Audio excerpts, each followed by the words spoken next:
What if I told you there are 10 plants that once saved American agriculture from complete collapse? They grew in victory gardens across the nation. Military researchers identified them as soil resurrection miracles. Farmers used them to bring dead land back to life in a single growing season. By 1945, these 10 species had restored millions of acres that the Dust Bowl had destroyed. Land that agricultural experts declared permanently dead was producing record yields. Families who had given up hope were harvesting abundance. Then the war ended. Chemical fertilizer companies needed new markets, and within a single generation, these 10 plants disappeared from American agriculture. Not because they stopped working, because they worked too well. Because you cannot sell nitrogen fertilizer to farmers growing clover. Because you cannot sell herbicides to fields smothered in cover crops. Because independent farmers make terrible customers. For 80 years, the fertilizer industry has buried this knowledge. They have convinced American farmers that dead soil requires chemical resurrection, that bags of synthetic nitrogen are the only solution, that nature cannot heal what nature created. They were wrong. Today, American farmland is dying again. Topsoil is eroding faster than it regenerates. Organic matter has dropped below 2% on most agricultural land. The USDA estimates 60 harvests remain before the soil is too depleted to farm. But the 10 plants that saved American agriculture in 1943 are still growing, still waiting, still capable of doing exactly what they did during World War II. This is the story of how military researchers identified the fastest soil rebuilders on Earth, how victory garden families used them to heal land that everyone had abandoned, and how the chemical industry erased them from agricultural memory because healthy soil threatens a $200 billion business. The plants never stopped working. We just stopped planting them. Before we open this vault, if these stories matter to you, the best way to preserve this knowledge is simple. Subscribe, hit the bell, and share these vaults with those who need to remember what we forgot. The archive opens in the dust-choked fields of Oklahoma, 1935. A farmer named William Carter stood on land his grandfather had homesteaded in 1889. 3 generations of Carters had worked this soil. They had turned raw prairie into productive farmland through decades of labor. Now William watched it blow away. The Dust Bowl had arrived. Black clouds of topsoil darkened the sky at noon. Drifts of dirt piled against farmhouse walls like snow. Children wore wet cloths over their faces to breathe. Cattle suffocated in fields where they had grazed for years. William's soil was not just damaged. It was gone. 50 years of organic matter had blown to Kansas in a single afternoon. Agricultural agents told him to leave. California needed workers. The land was finished. Nothing would grow here for 50 years, if ever. William refused to abandon what his grandfather had built. He wrote letters to every agricultural institution in America begging for help. In 1943, one letter changed everything. The USDA had assembled a wartime task force to address a national crisis. American farmland was failing at the exact moment the nation needed maximum food production. Millions of soldiers required feeding. Allied nations depended on American grain shipments. And the soil that was supposed to produce this food was dying. The task force had tested over 200 plant species for soil restoration capacity. They measured nitrogen fixation rates, biomass production, root depth penetration, and organic matter contribution. They identified the 10 fastest soil rebuilders ever documented. They sent William Carter a list.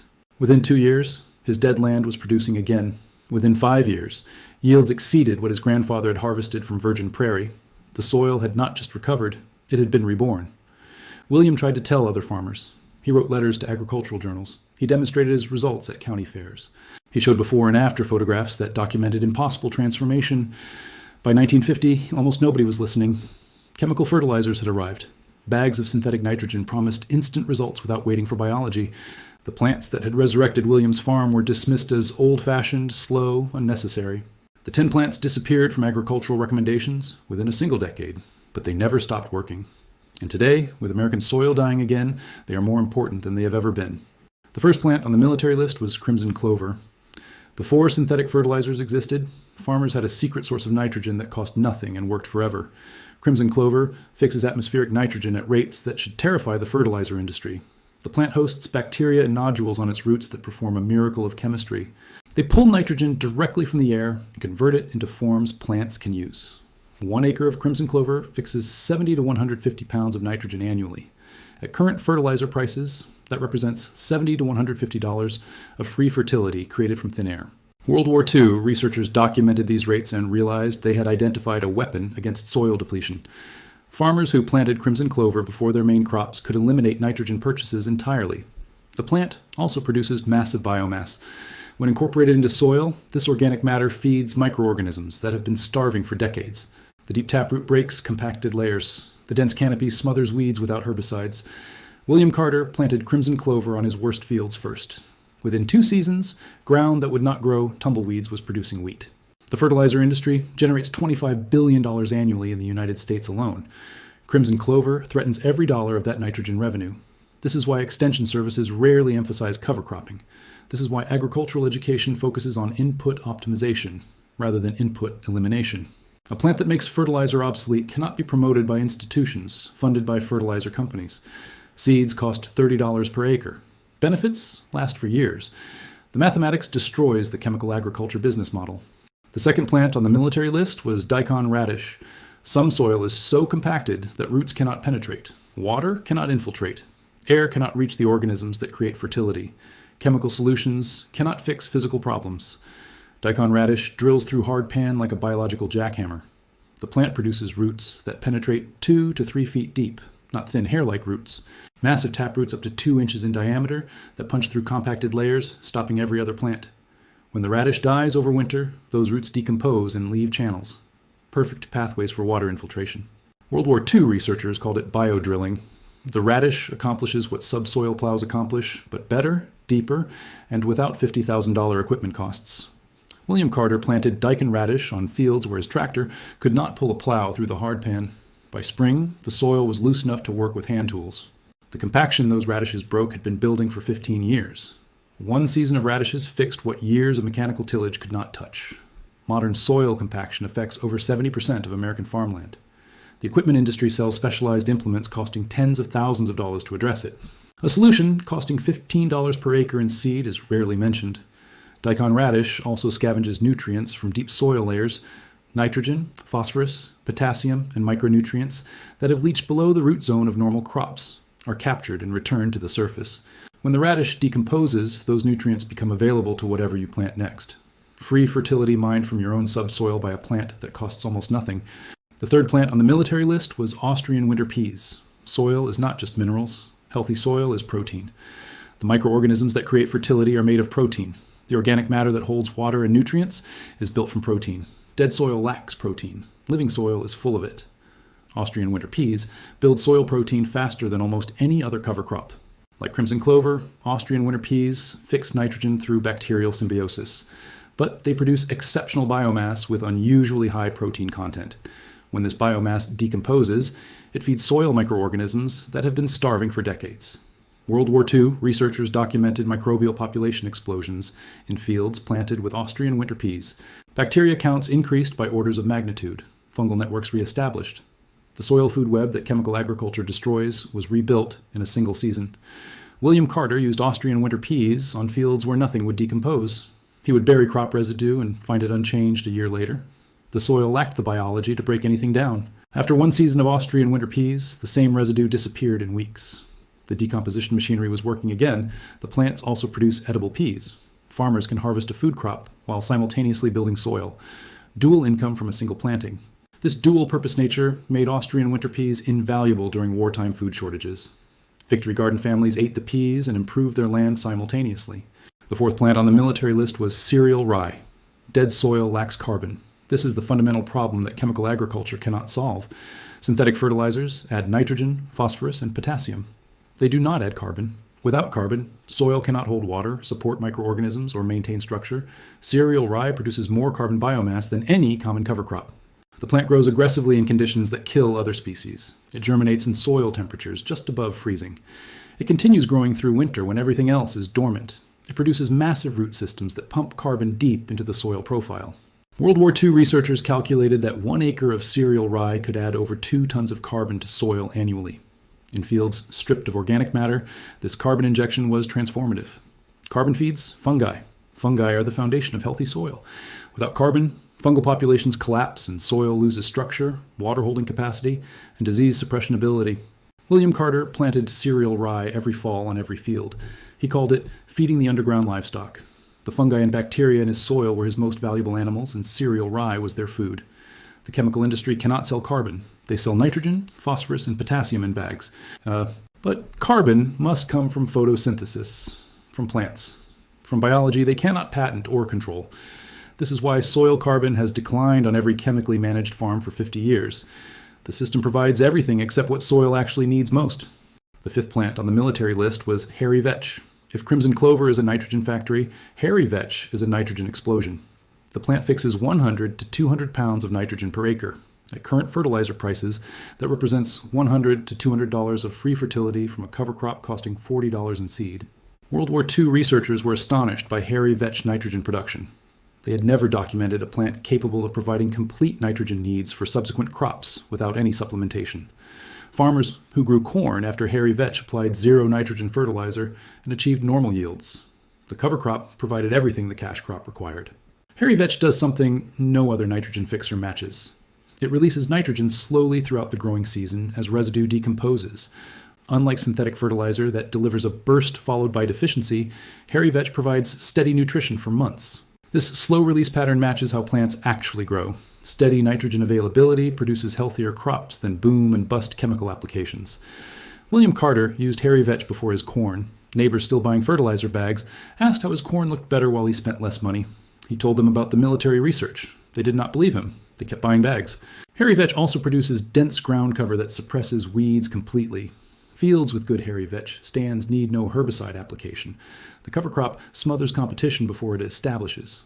One plant eliminates both nitrogen fertilizer and herbicide purchases. No wonder it disappeared from agricultural recommendations. The sixth plant on the military list was buckwheat. Most soil contains abundant phosphorus. Plants cannot access it. Phosphorus binds tightly to soil particles in forms that roots cannot absorb. Farmers apply phosphorus fertilizer to soil already containing phosphorus because existing reserves are locked away. Buckwheat unlocks them. The plant exudes organic acids from roots that dissolve bound phosphorus. It accesses reserves that other crops cannot touch. When buckwheat residue decomposes, that phosphorus becomes available to subsequent plants. World War II researchers called buckwheat a phosphorus miner. It extracted fertility from soil that tested deficient, proving the deficiency was availability rather than quantity. William Carter had fields that would not respond to any fertilizer application. Phosphorus levels tested adequate, but crops showed deficiency symptoms. The phosphorus was there, but inaccessible. One season of buckwheat unlocked enough phosphorus to eliminate deficiency symptoms for 3 subsequent years. Buckwheat produces grain in just 30 days from planting, the fastest grain crop on Earth. Victory garden families grew buckwheat when they needed calories immediately. It suppresses weeds through allelopathy, releasing chemicals that inhibit competing plant germination. It attracts beneficial insects that control pests naturally. One plant liberating locked phosphorus, producing fast food, suppressing weeds, and attracting pest predators. The chemical industry needs each function to require purchased products. Buckwheat provides all of them for free. The seventh plant on the military list was cowpeas. Not all soil-building plants survive in all climates. Southern farmers need species adapted to heat and humidity that would kill northern cover crops. Cowpeas are the southern equivalent of clovers, but more heat-tolerant and dramatically more productive. The plant fixes 100 to 150 pounds of nitrogen per acre in hot conditions that would destroy crimson clover. It produces massive biomass, smothering weeds and building organic matter. It tolerates drought that kills other cover crops. World War II researchers in Alabama, Georgia, and Mississippi relied heavily on cowpeas for soil restoration. Heat was no obstacle. The plant thrived where others failed. Cowpeas continue fixing nitrogen during the hottest months when most biological activity slows. Summer, when southern soil needs the most help, is when cowpeas work hardest. The plants also produce highly nutritious food. The peas formed a staple of southern wartime diets. Families ate from the same plants, healing their soil. Chemical agriculture in the South is particularly expensive. Heat accelerates fertilizer loss through volatilization. More applications are needed to achieve the same results. Southern farmers spend more on inputs per acre than farmers anywhere else. Cowpeas eliminate this expense entirely for nitrogen. They provide what heat steals from chemical applications. The eighth plant on the military list was sorghum sudan grass. Some soil is so depleted it needs massive organic matter additions immediately. Not pounds per acre, tons. Sorghum sudan grass produces more biomass per acre than any other annual crop. Under good conditions, it generates 8 to 12 tons of dry matter per acre in a single season. This is not a cover crop. This is a carbon bomb. World War II researchers used sorghum sudan grass on the most severely damaged fields. Land that had lost all organic matter received massive carbon injections, kick-starting biological recovery. The plant grows incredibly fast. In warm weather, it adds 3 inches of height per day. Farmers can watch it grow in real time. When mowed and left as mulch, this biomass feeds soil organisms for months. When incorporated, it adds organic matter faster than any other intervention. William Carter grew sorghum sudan grass on 20 acres he called the dead zone. Soil organic matter measured 0.3%, barely above pure sand. After 2 seasons of sorghum sudan grass, organic matter had tripled. By the 4th season, the dead zone was producing comparable yields to his best fields. The 9th plant on the military list was sweet clover. Some soil damage goes deeper than the root zone of most cover crops. Compaction layers at 2 or 3 feet block water movement and root penetration. Shallow-rooted plants cannot reach them. Sweet clover sends taproots 5 to 6 feet deep. This extraordinary root depth allows sweet clover to break compaction layers that no other cover crop can reach. While water infiltration improves throughout the entire soil profile rather than just the surface. World War II researchers documented sweet clover breaking compaction on fields that had been damaged for decades. The deep roots created channels persisting for years after the clover was gone. Sweet clover also fixes nitrogen at rates exceeding 150 pounds per acre. Combined with the deep root penetration, this nitrogen reaches soil depths that surface applications never touch. The plant is biennial, meaning it grows for 2 years before completing its life cycle. This extended growth period allows more nitrogen fixation and deeper root development than annual clovers achieve. William Carter planted sweet clover on fields with deep compaction layers that Daikon radish could not reach.